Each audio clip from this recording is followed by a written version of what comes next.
А уже в Магасе после приема в Сунчжинской центральной больнице кардиохирург встретился со студентами Ингушского государственного университета.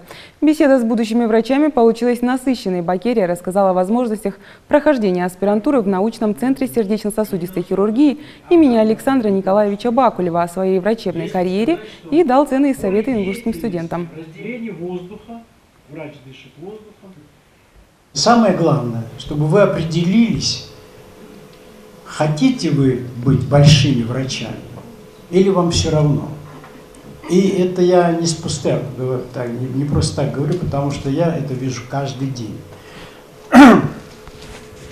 Врачебная карьера – это очень серьезная вещь. Она продолжается всю жизнь. И это слово не является нарицательным, в отличие от других специальностей. Врачебная карьера – это что? Это человек, который обладает глубочайшими знаниями, и человек, который имеет хорошие, так скажем, навыки в практике. 3 отделения для детей до года. 2.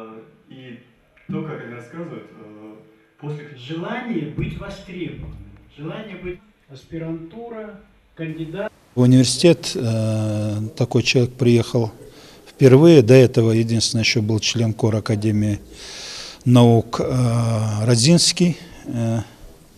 Был у нас и тоже читал лекцию. Но это второй, считайте, визит такого серьезного, значимого человека в масштабах страны в области медицины. Известно, да, что Бакерия является ведущим специалистом России. Соответственно, самые передовые, самые лучшие, самые сложные операции выполняются именно им в его центре.